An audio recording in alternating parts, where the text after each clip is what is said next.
আমরা বাংলাদেশে কোনো পরিবারতন্ত্র কোনো ব্যক্তিতন্ত্র যদি আমাদের উপরে চাপিয়ে দেওয়া হয় এটা আমরা কিন্তু মেনে নেব না। শুধু একটা কথা, গণঅভ্যুত্থানের পরে চাঁদাবাজিও রেখেছি, মামলাবাজিও রেখেছি, এখন হলো দর্শনবাজি দেখতেছি। জনগণের উপরে যদি আমরা ভরসা করতে পারি তাহলে আগামী বাংলাদেশ আমরা করতে পারবো। এই যে এখানে যে মাদক সম্রাট আছে ইয়াবা বলি, সে মনে হয় এখনো জেলে আছে। এই যে ইয়াবা বলিকে ছাড় দেওয়া হয়েছে। আমরা বলবো, যারা আমরা বললাম মাদকের বিরুদ্ধে আমরা যুদ্ধে যাব, আর তারা হলো মাদকের সাথে ঐক্যবদ্ধ হয়ে নতুন বাংলাদেশ গঠন করতে চায়। বাংলাদেশ এবং মাদক একসাথে চলে না, হয়তো মাদক থাকবে অথবা বাংলাদেশ থাকবে। এই জন্য যারা ইয়াবাবদিকে বের করেছে নিশ্চয় তাদের কোনো অসৎ উদ্দেশ্য রয়েছে। আমরা বলবো তাদেরকে দ্রুত আইনের আওতায় নিয়ে এসে নতুন বাংলাদেশ গঠনে যুব সমাজ যাতে মাদক থেকে মুক্তি পাইতে পারে, এইসব চোরাচালান সিন্ডিকেট এগুলো বন্ধ করতে হবে পুরো বাংলাদেশে ইনশাআল্লাহ। আমরা গণঅভ্যুত্থানের পরে চাঁদাবাজিও রেখেছি, মামলাবাজিও রেখেছি, এখন হলো দর্শনবাজি দেখতেছি। এজন্য আমরা বলবো, মাপ চাই দোয়া চাই। যে মানুষটা থেকে জন্ম সেই মানুষটার উপরে এই ধরনের ধর্ষণ চালাবেন না আপনারা। এবং মা বোনদের যে সম্মান, এটা সর্বোচ্চ আমাদেরকে রাখতে হবে। গণঅভ্যুত্থানে ওনারা নেমে এসেছিল এবং বাংলাদেশে 50% যারা আমাদের মা বোনেরা, তাদেরকে যদি আমরা সম্মান পোষণ করতে না পারি তাহলে আমরা একটা কাপুরুষের জাতি হিসেবে বাংলাদেশে বসবাস করতে হবে। যদি কোনো বীরের জাতি হয় তাহলে সেই দর্শনের প্রতিবাদ করবে এবং দর্শন বিরোধী যে আইনগুলো রয়েছে, যে অ্যাক্টগুলো রয়েছে, সেগুলো যথেষ্ট এখনো শক্ত নয়। সেগুলোকে নতুন প্রক্রিয়ার মধ্যে নিয়ে এসে বাংলাদেশে একটি দর্শন বিরোধী সোসাইটি এবং সমাজ বিনির্মাণ করবে ইনশাআল্লাহ।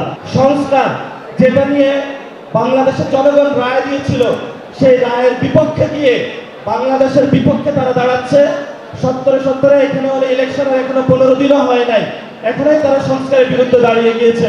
ভবিষ্যতে কি হয় এটা জানি না, তবে বাংলাদেশে আমরা যতদিন জীবিত থাকবো সংস্কার আমরা কড়ায় গন্ডায় সেকেন্ডে ইনশাআল্লাহ আমরা বুঝে নেব। সবাই প্রস্তুত আছেন?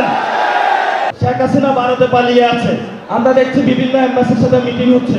ভালো কথা, মিটিং করেন। স্বরাষ্ট্রমন্ত্রীকে স্পষ্ট করতে হবে শেখ হাসিনাকে আপনারা কবে ফেরত আনবেন। আমরা শেখ হাসিনাকে শহীদ ওয়াসিম, শহীদ আবু সাইদ ওনাদের মা বাবার হাতে তুলে দিতে চাই যে ওনার ফাঁসি হয়েছে, ফাঁসির দড়িটা আপনারা টান দিয়ে শেখ হাসিনার ফাঁসি বাস্তবায়ন করেন। যদি কেউ শেখ হাসিনাকে নিয়ে আসতে চায়, আওয়ামী লীগকে সুযোগ করে দিতে চায়, এবং যারা আমাদের উপরে গত 15 বছর নির্যাতন নিপীড়ন চালিয়েছিল, ভারতকে একচেটি আবার ব্যবসা বাণিজ্য বাংলাদেশের মানুষের উপরে চাপিয়ে দিতে চায়, আমরা যারা তরুণ প্রজন্ম রয়েছি, আমাদের যারা সিনিয়র প্রজন্ম রয়েছেন, যারা আমাদেরকে গাইড করে থাকবেন, আমরা এক চুল চুলবে এটার জন্য ইনশাআল্লাহ আমরা প্রস্তুত নয়। দরকার হয় আবার জুলাই হবে, কিন্তু আমরা বাংলাদেশ আওয়ামী লীগকে কখনো মেনে নিব না ইনশাআল্লাহ। এক বিশিষ্ট চাঁদাবাজের কবলে পড়েছি। এটা শুধু ঢাকাতে নয়, চিটাগংয়ে অনেক চাঁদাবাজ রয়েছে।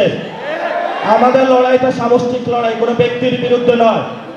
আপনি যে দল করেন না কেন, আপনি বিএনপি করতে পারেন, জামায়াত ইসলামী করতে পারেন, এনসিপি করতে পারেন। আমরা স্পষ্ট ঘোষণা করছি, যারা চাঁদাবাজি করে, সন্ত্রাসী করে, দুর্নীতি করে, তাদের কোনো দলীয় পরিচয় নাই। এরা বাংলাদেশের আইনের হাতে তাদেরকে তুলে দিতে হবে ধরে ধরে ইনশাআল্লাহ। আপনাদের অনেকের মধ্যে একটা বিষয় নতুন করে জেগে উঠেছে, চাঁদাবাজি না করলে, সন্ত্রাসী না করলে, দুর্নীতি না করে ইলেকশনের ফান্ড আসবে কই থেকে? এই যে যারা আমাদের 6 জন এমপি গিয়েছে, তারা কি সংসদে চাঁদাবাজি করে গিয়েছে? তারা কি দুর্নীতি করে গিয়েছে? তারা কি সন্ত্রাসী করে গিয়েছে? জনগণের উপরে যদি আমরা ভরসা করতে পারি তাহলে আগামী বাংলাদেশ আমরা করতে পারবো। বাংলাদেশে চাঁদাবাজি বন্ধ করতে হবে, বাংলাদেশের সন্ত্রাসী কার্যক্রম আওয়ামী লীগের বন্ধ করতে হবে, কোনো অফিস খোলা চলবে না।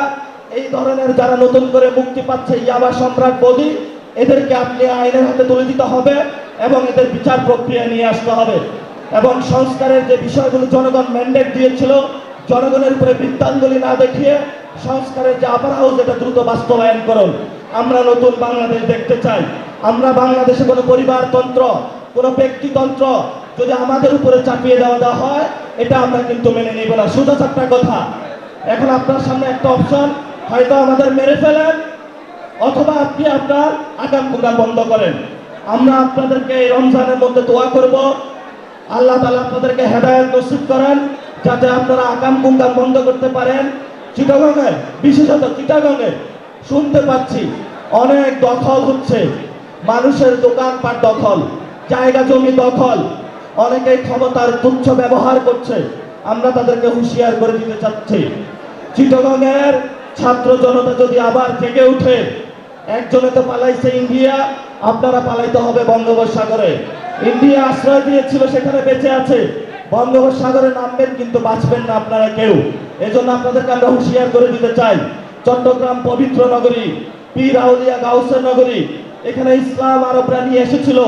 এই যেখানে প্রবেশদ্বার ইসলামের, সেখানে অন্যায় অবিচারের বিরুদ্ধে আপনারা দাঁড়িয়ে থাকবেন, কারোর সাথে কোনো কম্প্রোমাইজ করবেন না।